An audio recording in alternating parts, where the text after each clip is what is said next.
I think we're going to get started with the webinar now. My name is Dan Rodabaugh. I'm the Executive Director for the Center for Transportation and the Environment. Before we get started today, I think I would be remiss not mentioning the very unusual situation that we're all in today as we sit here, most of us at home, from a virus that swept the nation. And as we all react to the senseless killing of George Floyd and Breonna Taylor and Ahmaud Arbery, that it's a difficult situation and sometimes hard to go about our normal business and talk about the wonderful things about battery electric school buses. But I do want to point out that the racial and social injustice issues that we're talking about and the virus is somewhat affected by this subject. And I think making that point would be valuable for folks. So first and foremost, whether you know it or not, these technologies do fight climate change, and Black and minority populations are more affected by climate change than the population as a whole. Also, we'll talk about school buses and a little bit about transit buses today, and Black and minority populations are more likely to ride a school or transit bus because these services serve everybody. And addressing the virus, I think everybody also knows that people with pre-existing lung conditions that is often caused by particulate matter and the burning of fossil fuels are more likely to be affected by this virus and more likely to be high risk by this virus. So obviously cleaning up this small part of the transportation segment has benefits to everybody, and particular benefits to both Black and minority populations. So I'll get off my soapbox here, but I do think it's important that we acknowledge where we are, and that as we move through this presentation and talk about the wonderful things that battery electric buses do, which they're cheaper to operate, they're cleaner, they're quieter, they reduce dependence on foreign oil. While all of those things are certainly true, they also do help address both racial and social injustice issues, and I hope everybody keeps that in the back of their mind as we proceed. So we'll move to the next slide. This is a three-part webinar series. The first two, we've gone through the buses and their technologies and the charging infrastructure options. And I think we've made a really great case that this is where the industry is moving, that these are great and very beneficial technologies, but somebody has to pay for it. And always the toughest problem to solve is how you pay for it and where the source of the funds come from, because they are more expensive than the incumbent fossil fuel technologies. So move to the next slide. Our presenters today you can see here, and I will introduce them one at a time, but we have a pretty packed agenda, and I'll try to be brief introducing CTE and getting this started, and then we'll pass it on to a utility and to an operator, and then to a couple folks that are on the front lines of trying to get funding in place to help pay for these vehicles. So next slide, please. So about CTE, I know that I've talked about CTE in the first two, and several of you have been to both of those webinars, so I'll be a little bit briefer here, but I do think it's important for the new participants to understand. We're a 501c3 nonprofit. We're an engineering and planning firm. Our mission is to improve the health of our climate and communities. And we really work specifically on clean transportation technologies. And I think since about 2005, we have focused exclusively on zero emission transportation technologies. We do that. We've got a large portfolio of projects that we've done. We do that by doing research, demonstration, and deployment. On the research side, our engineering teams help folks build and demonstrate prototype vehicles. As an example, the Bluebird's first electric school bus in the 90s was built and led by a team led by CTE. Proterra on the transit side, who now is the #1 seller of battery electric buses in the US, built their first bus through a project that CTE managed. And over the past 3 or 4 years, Kenworth is building their first fuel cell Class 8 truck through a project through CTE. So we have a lot of engineers on staff. We understand this technology, and we are working on the ground floor to develop what's next. We do have a national presence with offices in Atlanta, Berkeley, LA, and St. Paul, and today I'm sitting in Atlanta. Next slide. Besides helping the industry build and demonstrate prototype vehicles, we have a very active business helping the end user deploy vehicles. Now, these bus projects on the screen now are transit bus projects. CT's been by far the most active organization helping folks deploy these buses. And you can see we've got a lot of projects across the country. The green dots are deployment projects where we're deploying 1, 5, 10, 25 buses and helping put the systems in place to make that work. The yellow dots are really the third part of our business. These are planning projects where transit operators have decided to convert entire fleets to zero emission. We help put a strategic plan in place to help them get there and to take advantage of both the battery electric and the fuel cell technologies that may be available to them. Next slide. And the last part of our business is outreach, and CTE has been very active in the industry trying to put together programs for people to get together and talk about these technologies. The biggest program that we work on is the Zero Emission Bus Program, which is the largest zero emission bus conference in the world. We had 500 people together just to talk about zero emission buses in San Francisco last year. We were scheduled to be in Denver in September this year, and due to the aforementioned virus, we are going to be doing this event virtually. The same 3 days, we're going to have a couple of 1-hour webinars on topics that we plan to discuss, and we'll have some networking opportunities as well.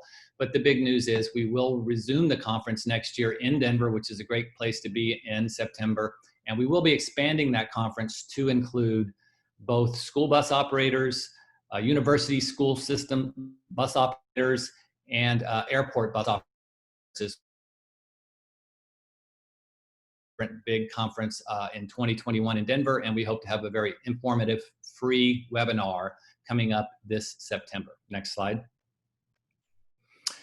CTE is maintaining a database of school bus deployments in the US, and this is reflective of where we are. So as you can see, we're not just looking at buses that have already been deployed, but we're looking at buses that are either under contract or planned or pilot projects. The light blue dots are the deployments, and you can see there's a lot more planned right now than deployed, but that's just indicative of the fact that this market is continuing to grow. I would ask that if you know of a deployment or a planned deployment and you don't necessarily see this on this map, please reach out to us, because we would like to have a good database of all your peers for you operators, so you can reach out and get and share experiences together. Next slide. And of course, the subject today is how do we fund these? And the big disadvantage that school buses have to transit buses is there is no federal agency like the Federal Transit Administration to lead an effort to convert the fleet and to put funding in place to do so. The funding effort to date has been centered around states and utilities. And so you can see these globs of dots within states. Now, the green dots are traditional funding sources for school buses. The yellow dots are the Volkswagen settlement funds. And while that is a great program and they have spent a lot of effort on school buses, that is a one-time program that is going to be spent and go away, and it's not something we can count on moving down the road. And you can see it's a large percentage of what's been funded to date. So we are going to talk today about other potential funding sources as we move forward. Next slide. I wanted to throw this slide in briefly. This is a technology that is not a battery electric school bus technology. However, it's a technology that's available at a much more affordable price. It's from a company called Vanner. The contact information is on the slide, and I won't go into too much detail other than to say adding a battery pack and an alternator to the bus allows the batteries and the alternator to run the auxiliary systems while the bus is stopped, AC, lights, etc. Therefore, when a bus is stopped on school grounds as children load and unload, the internal combustion engine is not running to keep the cabin cool or to keep the cabin warm. And that's also true of every bus stop where kids are getting on and off. So the incremental cost of this technology is much more affordable. While it's not zero emission while the bus is moving, it is zero emission at the critical time when the students are getting on and off the bus and where they're exposed to the most particulate matter that they're exposed to during their typical day. Next slide. And last slide that I want to talk about is both of these folks are going to be talking later. Steve Wallach works for CTE in Sacramento, California, and Suzanne works in Washington, D.C. CTE as a nonprofit is not ashamed to say we lobby very actively in both of these places because we as a nonprofit want to put programs in place that move the industry down the road. A lot of times lobbying has a bad name because it may be a private company that's trying to gain some sort of advantage through the government to sell their product. We are not selling a product, we're selling every product. We are moving clean technologies into the marketplace. I've been going to DC with Suzanne for 18 years, about 10 times a year, and we've become a trusted resource on what industries need to make this transition. So you're going to hear from both of these folks later, but I wanted to help you make that connection because we are a good conduit for this industry to try to put programs in place that help fund the acquisition and the deployment of these technologies. So that wraps me up. Next slide. I've got a good program for you today. I'd like to introduce Gil Rojas, who's going to talk about what they're doing in Stockton, California with school buses. Thank you. Thanks, Dan. My name is Gilbert, and I serve as the energy manager for Stockton Unified School District. I'm excited to share our story with you regarding electric bus costs and funding sources. We are located in the heart of Central California. Stockton's a rather large city surrounded in agricultural lands of the San Joaquin Valley. And agricultural lands mean that it gets hot, so things grow. So high temperatures this week will be between 104 and 106 degrees. The picture on the left actually are actual students that are in our energy patrol up there. So that's who's being represented in this. Next slide, please. As you can see by the chart, Stockton Unified was established in 1852. By enrollment, we're ranked as the 17th largest district in California between the school year 2018 and 19. We have 54 schools, approximately 40,000 culturally diverse students, and a $585 million budget. At a closer look, 82% of our student population are considered high poverty, and we are located in disadvantaged communities. The utility costs, electricity, natural gas, and water, are a significant portion of our non-teaching budget. And in 2010, our school board passed an energy policy about conservation, AR 3511. This demonstrates our willingness for our district to save energy and use as much of the monetary resources that we have for providing better education and not just for utilities. Next slide, please. So I was hired in 2012 to start this energy conservation program that was mainly behavior modification based. You can see by this slide that we've been successful.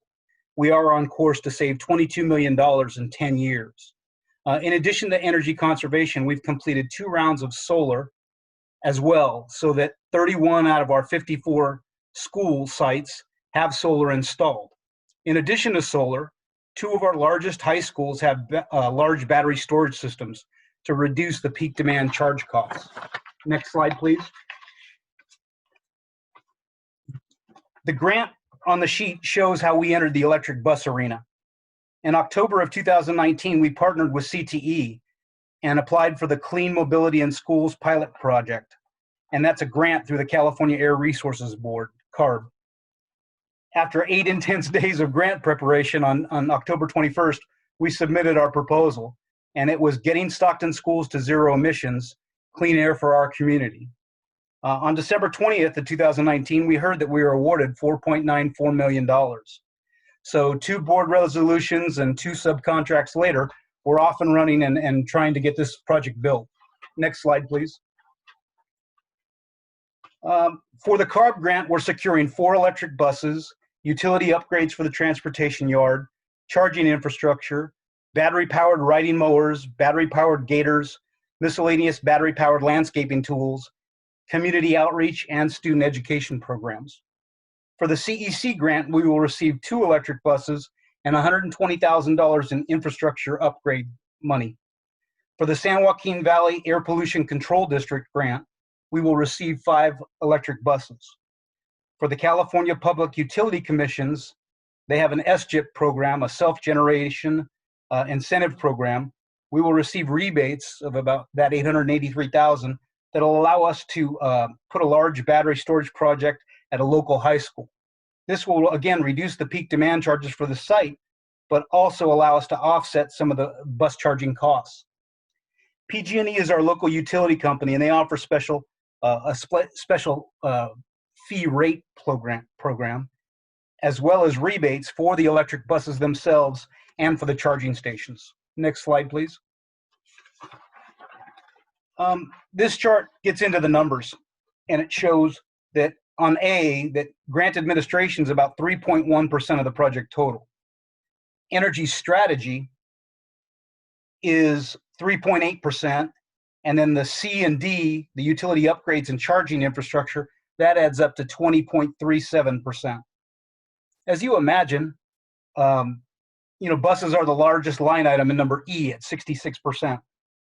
F is community outreach and educational opportunities, and these are the reporting aspects that the CARB grant asked for.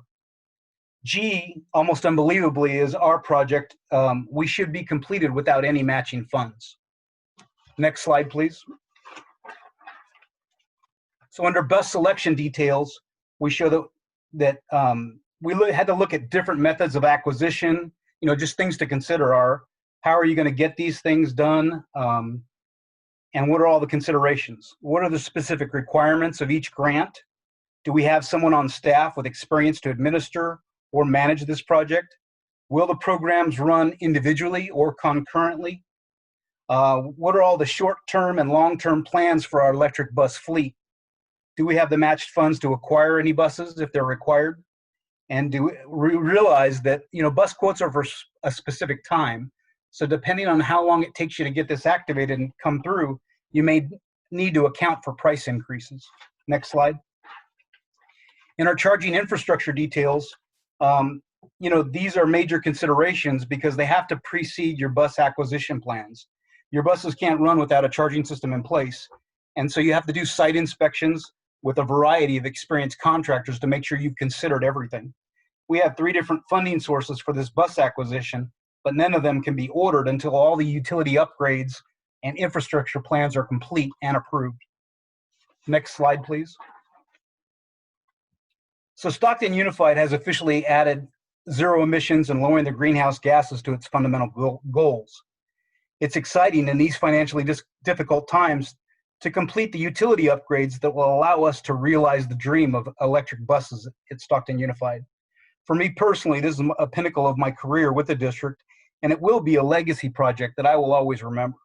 SUSD has become a successful partner that will clean the air for our community because of this CARB grant and because of these additional grants and programs and rebates that are available. Next slide, please. No matter who you are as an entity or what funding source you use, at some point you'll have to report back on your success. At Stockton Unified, we know that students are the reason for all of these efforts, just like Dan talked about. And we realize that in order to help them be successful, they are the best spokespersons that we have. Just like the Energy Patrol shared our energy conservation success, this Energy Patrol will also outline our zero emissions, our electric fleet, and our greenhouse gas reduction strategies. We will produce and deliver at least 2 more videos on our district website in the very near future. These strategies will reinforce our district's mission, which is to graduate every student college, career, and community ready. In doing so, this is our best way to help lift all of our youth out of the circumstances of poverty and of scarcity. Our hashtag has always been Building Stockton Strong. That's all I have. Thank you. I want to pass this off now to Chris Michalowski. He's the Power Use Advisor for Mountain Parks Electric. All right. Thanks, Gil. And you got my last name right. That's awesome. I did want to remind the listeners that there is a Q&A tab. So if you have questions, feel free to write those down and we'll hopefully have some answers for you. So my name is Chris Michalowski. I'm the Power Use Advisor with Mountain Parks Electric. I'm here to share utility perspective on electric school buses, specifically a small rural utility as well as a school district. So some background here on our partnership. We work with the West Grand School District. They're located in Kremling, Colorado. They serve approximately 440 students. Average midwinter lows of around 0 degrees Fahrenheit. So this is a cold climate that we're dealing with. Their electric school bus is expected to cover 92 miles per day. And their e-bus has been ordered. We're expecting delivery this fall. So we technically don't have the bus yet, but I'm here to share what our experience has been like so far. Mountain Parks Electric, we're headquartered in Granby, Colorado. We serve 22,000 meters and we're a nonprofit cooperative. And I'd like to give kudos to the CTE staff for really, having Gil go first. He represents a school district with 40,000 students. And I'm here speaking about a partnership with a district that has 440 students, the opposite side of the coin. So I'm here to, hopefully if there's any small school districts or municipalities or co-ops listening, to hopefully spark some ideas on what funding can look like for, those smaller entities. Next slide, please. So how are co-ops different We have member owners, not customers, so we are not for profit. Every member can vote. They can elect our board members. We are democratically controlled. When cooperatives produce a margin, revenue that exceeds the cost of providing service, it's reserved as capital credits. And those reserves are used to either reinvest in our infrastructure and facilities or are returned to our members. Typically in the spring, we return those capital credits to our members as a check that they receive in the mail. And I'll touch upon capital credits in a few slides here. Next slide, please. So why utility support at this point for electric school buses? We think, you know, electric school buses, they're large, they're highly visible, they're on the road twice a day. We think they're really important to planting the seed for electric vehicles. You know, those parents whose students ride an electric school bus, they're gonna have that firsthand interaction, and hopefully when it comes time for them to purchase their next vehicle that they choose for themselves, an electric vehicle. We need the early adopters. The price is still pretty cost prohibitive, so we need to jumpstart the market. I think it's always important to never forget that electric school buses, they reduce CO2 emissions as well as the diesel exhaust exposure to children. That's important to always be aware of. And then, you know, as a utility, we're in the business of selling electrons, and this is a new technology that's powered by the fuel we sell. So it's important to realize, this is a good opportunity. I did some quick math here, and West Grand School District, their bus, on average, we think it's going to use over 21,000 kilowatt hours over the course of the year. And for us, that's the annual usage of 3 homes. And so, maybe they have 1 bus now. In the future, they have 5 buses, and that's 15 homes. That's a small subdivision for us. And being a rural utility, that's growth that we always want to see. Next slide, please. So how much does it cost? So this was our breakdown. So they're purchasing a Bluebird all electric, $388,000. They went with a level 2 charging system with installation at $7,000. So a total project cost of $395,000. For comparison, a diesel bus with the exact same options that they needed costs $147,000. That's a difference of almost $250,000. And I think I put myself in the shoes of a school board member. As much as you want to reduce CO2 and diesel exhaust exposure, you're using taxpayer funds to purchase these vehicles, and to pay 2.5 times more. That's a tough ask when we know our school districts, their budgets are already tight or under budgeted, really. So at this point, it's very typical for utilities, state agencies, outside funding to get involved to help our school districts make a purchase. Next slide, please. So this was the funding breakdown for our project. The lion's share of it came from the state of Colorado Alt Fuels Vehicle Grant. That was through the VW settlement. Mountain Parks Electric and our power provider, Tri-State G&T, we contributed $121,000. And so you can see total contributions of $395,000. The electric school bus itself was, if you remember, $395,000. So a total cost to our school district of $0. Mountain Parks Electric, we contributed through our education fund, which is funded by unclaimed capital credits. If you remember earlier, a few slides, I mentioned capital credits, that's money essentially when we earn a profit that we return to our members. And what happens is those members, maybe they move away and they don't update their contact information. Maybe they pass away and their estate's unable to, update us. For whatever reason, we're unable to return their capital credits. And so we hold on to that for 3 years, and we try for 3 years. And then after that, it goes into an education fund.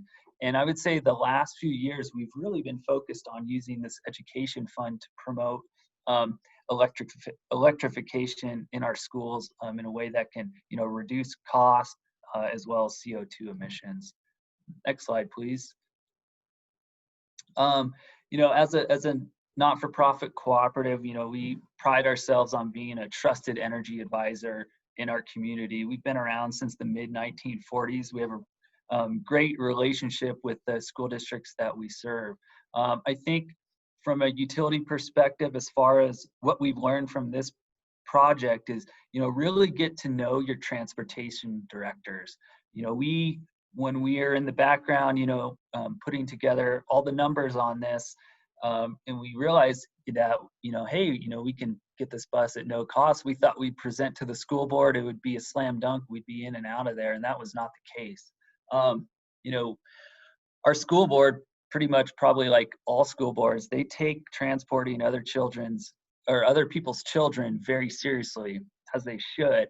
And they just had a lot of really good questions for us. At this point, I think there's not a single electric school bus on the roads in the state of Colorado. So this technology is very new. So they had questions that we just weren't prepared for. So I think it's important to get to know your transportation directors, really get all those answers before you present to school boards. Keep up to date with state and federal grant opportunities, especially in a rural setting here. Our school districts, they already have enough on their plate. I think that's a service we can provide them as their utility is really, we already have the connection with state energy offices and those types of organizations, to pass along any opportunities that, might be of value to them. And then lastly, internally as utility, have a conversation with your CFO about your own potential funding sources. I mentioned how we used our education fund for this project. That's something that we've never really done before. Typically, we've used the fund to buy, your kind of classic school supplies, smart screens, things like that. But, have a conversation about, how you can get creative internally. Next slide, please. And then lastly, I love, the phrase, put renewable energy to work. I think there's a lot of interest in renewables at this point, and we're seeing a lot of progress. I still think we need to, for the general public, make that connection that, yes, we can build the renewables, but we need to, electrify transportation. We need to electrify how we heat our homes and our water. And so I think electric school buses are just a great opportunity to get people excited about that concept. And that's all I have. I'm going to pass it over to Steve Wallach with Platinum Advisors.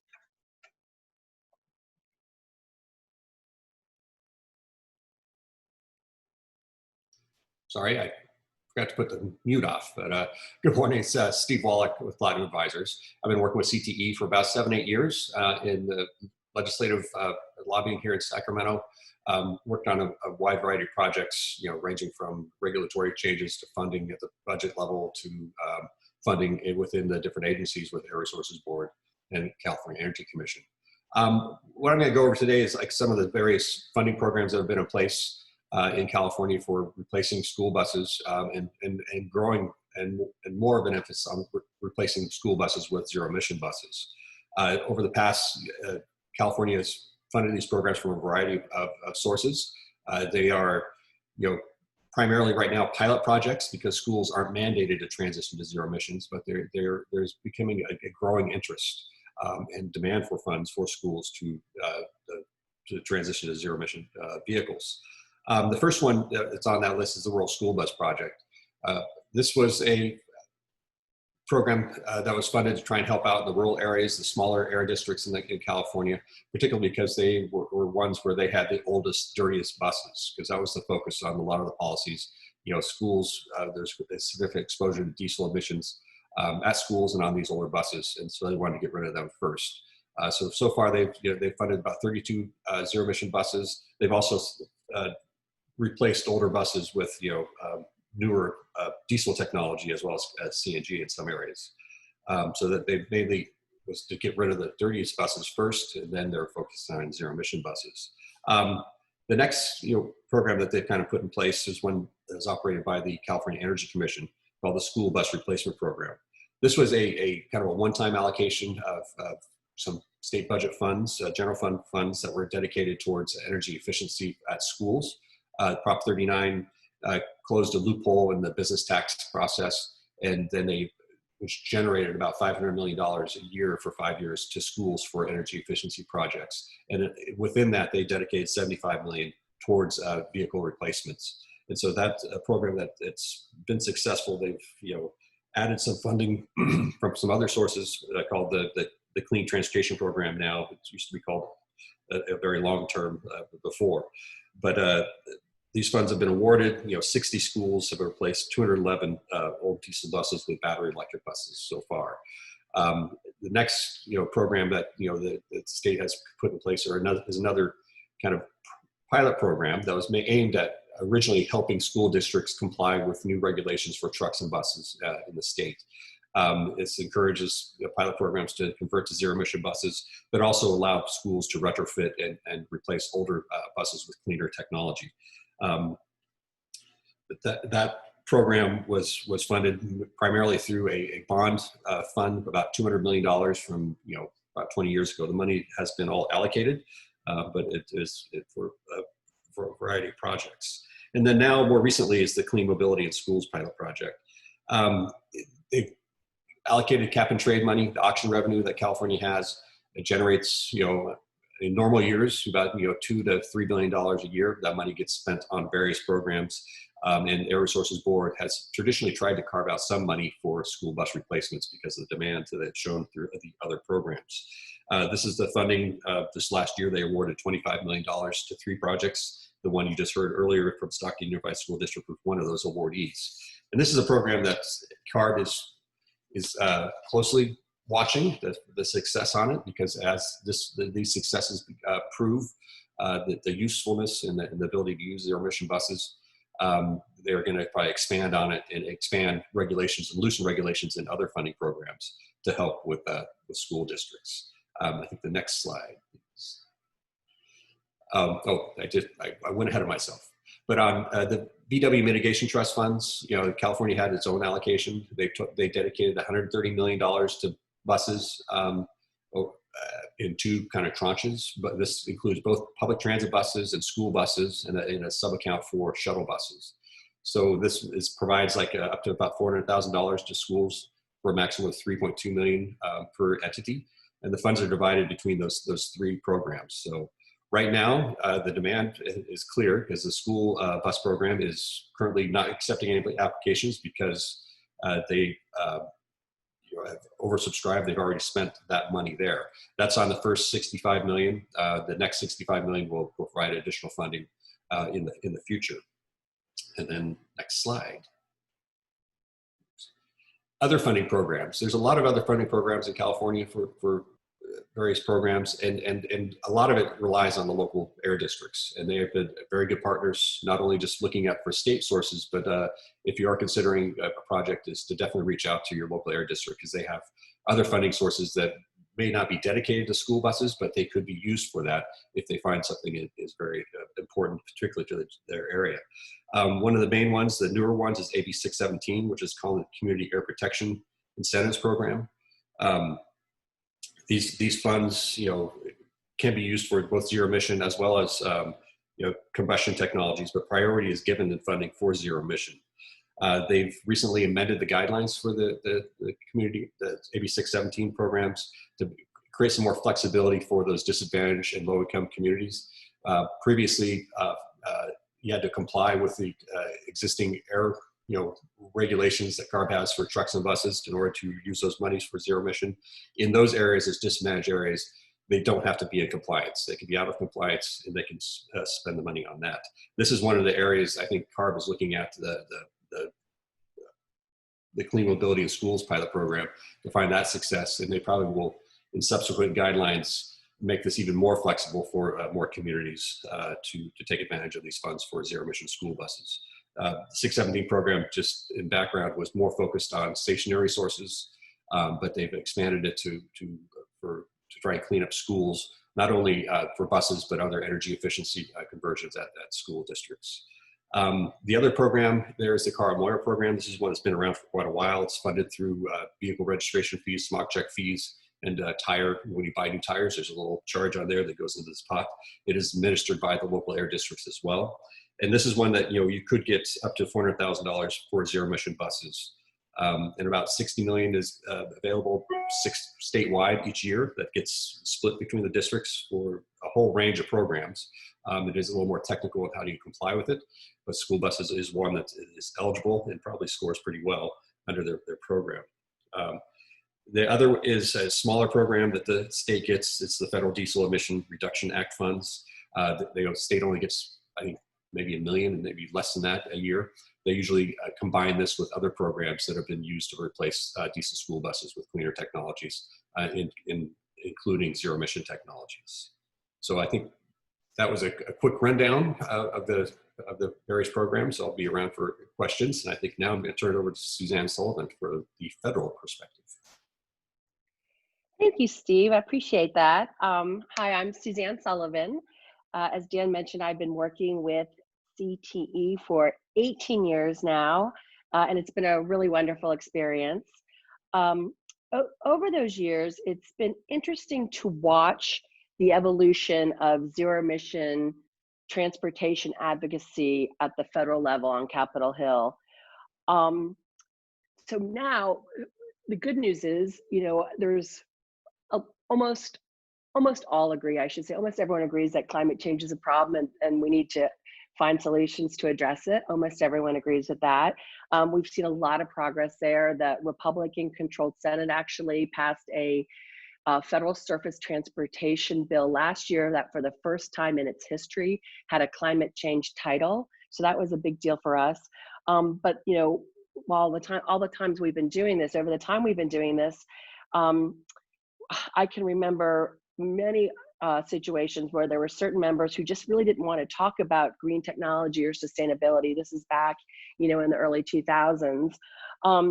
CTE actually was still able to thrive through that because of their focus on deploying technologies, working with the private sector, engaging with state and local governments, and also helping communities with the adoption of new technologies. I think it was that approach, that kind of hands-on, solution-oriented approach that appealed to both members of Congress and senators on both sides of the aisle, frankly. And it was an approach that they found they could all support. I think that, given CTE's nonprofit status, have helped establish CTE as, you know, a very trusted advisor and resource on Capitol Hill. Something I'm really proud of them for. So kind of that's what's been happening over the last 2 decades. Right now, we're really super excited about some things that are happening on the broader sense about federal transportation funding. Just very quickly, I wanted to mention some of the work we've been doing with federal funding for transit buses, because there are some parallels. We're really excited about Chairman Peter DeFazio from Oregon. He is the chairman of the Transportation Committee, and he just yesterday introduced a federal surface transportation funding bill called the Invest Act. And it updates the current Federal Transit Administration program is called the Low or No Emission Bus Grant Program, affectionately called Low-No program. And so he has put a lot of effort into really updating that, first by rebranding it to a zero emission bus program, acknowledging that that's the standard we want to be achieving. It also, and actually more importantly than renaming it, more importantly, it increases federal funds for zero emission bus technology by 500%. So we did start kind of low, but we have a huge increase and we're very super excited about it. Another thing it does is it requires transition plans. And Dan mentioned those earlier. It acknowledges the importance and value of efficiently and effectively using federal dollars, and the Congress is acknowledging that having a transition plan really can achieve that goal. It also makes some other reforms to the bill, so we're we're super excited about that. It has a long way to go. I know you all are following what's happening here in DC in terms of trying to strike a balance on some COVID recovery legislation, and there's talk about doing an economic stimulus package, and I'll talk a little bit more about that. But so we're going to see what happens with federal transportation funding in general. It's a great gateway though to talk about school bus issues. As Dan acknowledged when we first chatted, school bus issues, or when we first started this, school bus issues have been difficult from a federal perspective because of the nature of how they're funded and how your different school districts are funded. But I'm happy to say that school bus funding at a federal level has become a very hot topic. We've got a bunch of, or I should say several bills out there to support grant programs for school bus funding. One of the big ones is the School Bus Act of 2019. It's by Senator Harris of California and Congresswoman Hayes from Connecticut. I think Congresswoman Hayes is actually a former teacher too. And they want to create a grant program through the Department of Energy that would issue $2 million grants to qualified school districts for the replacement of school buses with clean school buses. It would also provide you with funding for technical support, assistance for those of you that are new to working with these kinds of technologies, and also help with infrastructure funding. It's a bill that actually CTE has come out and endorsed. We're really supportive of it, and we're asked by actually the offices to be helpful in finding ways to pass that. Another bill that's out there that's an important one that we're working with the congressman on is the Clean Commute for Kids Act. That focuses on a program that's already in place at the EPA, getting grants through that agency and through the Diesel Emission Reduction Act, which Steve mentioned in his presentation. We certainly like this bill, but we want to see if we can get a really robust program at the Department of Energy. So that's one of the probably been our priority moving forward for the last year. You can go to the next slide, please. So our legislative agenda in this area is a couple of things. One is we really want to identify congressional supporters beyond the authors of these bills. And frankly, that's something that you all can be helpful with too. If you are planning to do some kind of conversion of your fleet, or you want to and you're interested in it or looking for funding, I would really encourage you to let your legislator, your federal legislators know. That will really help us. If you can get them interested in legislation, that will help us move these kinds of bills. So I would encourage you to stay in touch if you haven't done that. And also, if you have talked to your legislators and you think that they're interested in being more active, let us know, because we'd love to connect with them as well. So appreciate any feedback there. Based on the two bills that we talked about earlier, we're looking for funding support, program support. Department of Energy is a key one. We're also looking to see if there are options at the Department of Transportation. I mentioned the Low-No program earlier, now hopefully the Zero Emission program. And we'd like to try to mirror programs off of that because it's been very successful. And then of course there are some other agencies out there, Department of Energy, Department of Education, the EPA, et cetera. We're looking to kind of piece things together. Now, again, just as it's a challenge from your perspective in terms of how federal money flows down to school districts, it's a challenge here too, because all of these different departments have different congressional jurisdictions on Capitol Hill. So that means each one is under a different committee, so they have different legislative agendas, et cetera. But we are working our way through that, and we'll, the more robust of a coalition that we can build to show success here, I think that will help kind of break down that barrier. The next thing we've been doing is really trying to identify important messaging issues. We found that there's a desire for additional research in this area. Looking at not only making the bus clean, but safe, and showing kind of showing the cost effectiveness of that. We're working to develop partnerships with other entities, looking at school bus drivers, all the different people that you guys work with, trying to bring everybody in together to show that that's important. And then I'm getting the proverbial virtual hook from the stage. So let me just quickly say, and then ultimately at the end of the day, it's really about the case of health of children. You know, I've talked about transportation and clean tech, but at its core, we really want to bring it back to it's about the health of the children. And so kind of weaving those messages together. So we're really just, I don't want to say we're just getting started, but I think there's a lot of opportunities here, and we look forward to working with you if you'd like to be involved with us. And I will turn it over to Allison. Thank you. Thank you so much, Suzanne, and thank you to all the presenters. This is so, so informative and rich. And we have rich questions also, not surprisingly. I think I'll start with a question that is for Chris there in Colorado. Will the Bluebird that you're going to receive this fall be sheltered from the elements while idle? Do you have any concerns related to the gel battery chemistry and the cold climate that you're in? Yeah, thanks, Allison. So fortunately, West Grant School District, their bus barn is heated and all their buses are parked indoors. One of the features of the Bluebird, and I think this is pretty typical for most electric school buses at this point, is that they can precondition the cab.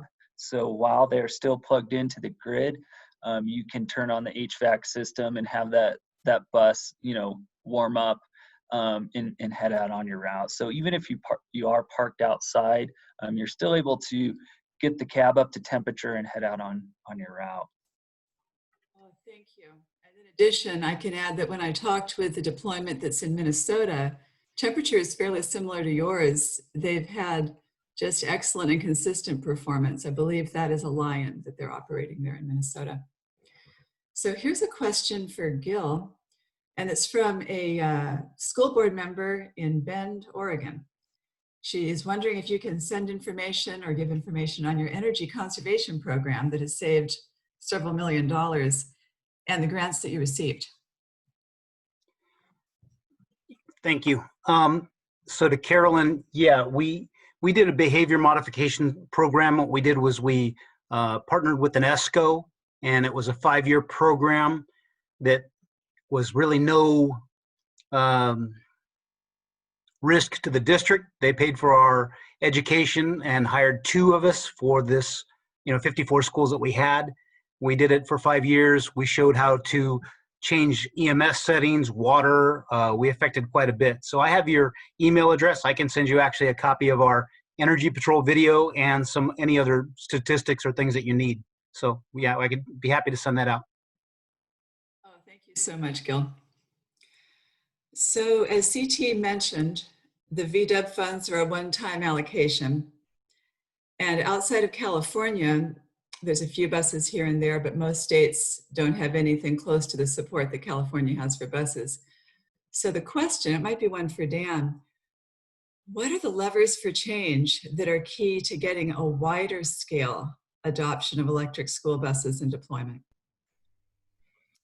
Sure. Well, and maybe Suzanne might be a bit better fit, but I think from a big picture perspective, CTE has been doing the same thing for 25 years. We've been pushing the same message, and what we've seen in the last 3 or 4 years is there's been a huge increase in response, and it's not just we've been pushing a clean air message all along, but I think the climate change message is the one that's really pushing the industry forward, because these vehicles do fight climate change, and climate change is starting to be recognized as a major issue that the world has to face. So given that, I think connecting school buses at the federal level as a solution for climate change, as being 6 to 7 times the size of the transit bus market, maybe the largest fleet market in the US, without a federal funding source. And I think what we're looking to do and what we're trying to do is possibly set up a program very similar to the way FTA did it, where there could be some funds set aside maybe through DOT or DOE that would allow you to pull from those funds to pay the incremental costs. So I think the momentum has started, and if there was an agency in DC that we could work through, certainly that would make it easier. But even despite that, we're starting to have conversations with where would we put this if we wanted to fund it, which I think is a big step forward. And of course, utilities are starting to get involved at all levels, and states have always been a little bit involved in this space. So, you know, we keep pushing the message, and hopefully, you know, do the right thing, say the right thing, push it in the right way. We're starting to get folks to listen, and so we're hopeful that there'll be some programs that are put in place, you know, as we move forward. And as Suzanne mentioned, there's a couple that are bills that are pending now that would certainly help. And Dan, this is Suzanne. If I could just add to that, I think given the fact that we're in this very unusual time with trying to find ways, the federal government's trying to find ways to help recover from the COVID pandemic, the fact that the school bus market could be so much bigger than the transit market has an appeal. One of the things what we're seeing some of the legislators talk about is when they invest all of these federal dollars into bringing the economy back, into supporting technologies and transportation entities, et cetera, they don't want to bring it back to normal. They want to kind of bring it back better than before. And in that way, they do say, we want it to be cleaner. We want it to be more sustainable. So I think we have an opportunity there as well. Thank you, Suzanne. This next question is probably for Chris in Colorado. Did you have any costs for utility upgrades as you were preparing your charging infrastructure? Since they were using a level 2 240 volt charger, they did not. Essentially, this charger is maybe twice as powerful as what you would put in your garage for a residential charger. We did look at DC fast charging, potential vehicle to grid. You know, for that, it came out to roughly 100,000, you know, with the charger as well as upgrades. So, you know, every site's different, but there's quite a big difference between a level 2 and DC fast charging and that cost there. Good.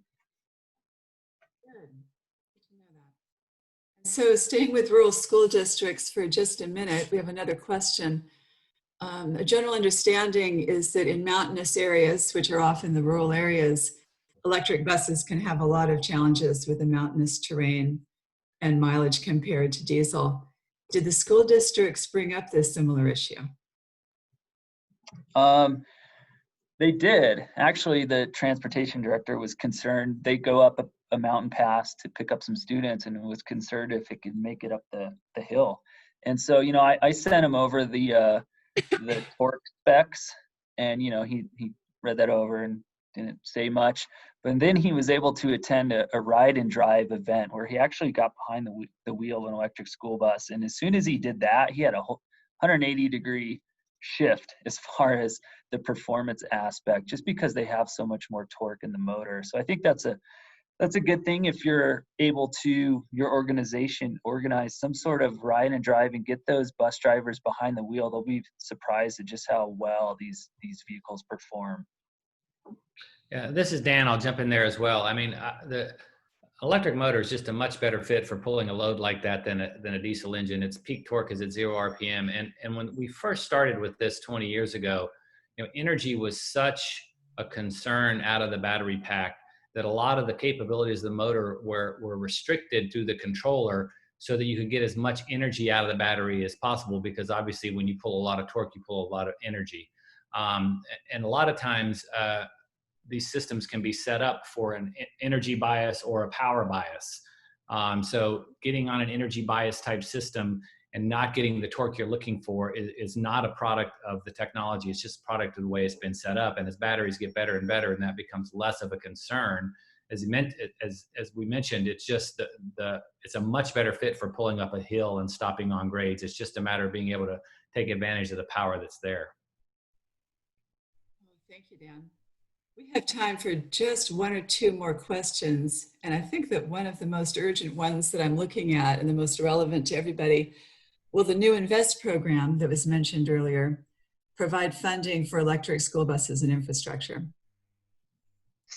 This is Suzanne. No, so it's not currently in there, no. But I would not be surprised if there's an effort to offer it as an amendment when the bill goes to the House floor. The Invest Act just got introduced yesterday. And in fact, while we were sitting here, I made a note to myself to reach out to some of the staffers to tell them about this webinar and let them know we talked about school buses. So more to come on that. But I guess the short answer is it's not in there, but it's possible that we could see it added in. Good to know, Suzanne. And then is there a bill number? A person is asking whether the DeFazio Transit Investment Bill that you mentioned earlier, is there a bill number that people can refer to? So they released it yesterday and it did not have a bill number, but it's probably going to be introduced this afternoon if it hasn't yet. And we'll email it around to all the participants. Oh, excellent. I think the people will be eager for that. Okay, we are just at a couple of minutes till, and so we're going to be wrapping up. I do want people to know that we'll be able to do some follow-up via email with a number of these other questions. And with that, I'm going to turn it back to Dan, my boss with CTE. Well, thanks everybody for attending. Just a couple quick notes before we go. Yes, as mentioned, we are going to follow up with the questions we couldn't get to with written responses to everybody that attended. We will make the slides available to everybody very quickly, hopefully tomorrow, so that you've got access to the PowerPoints that we went through. There will also be a 1 or 2 question survey, very brief afterwards. We'd like feedback on not just this particular event, but all the events that we've been doing. And we hope, although this is the end of the series, we certainly hope that we'll be doing more outreach to this community, because as we said, we think school buses are the next market for these technologies and an awful good fit. And in closing, I would like to thank Allison Wylie, who was handling our question and answer, for putting this together on behalf of CTE. This 3-part series, originated with Eric and Bigelow in our office and Allison together on doing this. And I think it's been very, very productive, and she's done a great job for us. And she's very committed to this issue and to this industry.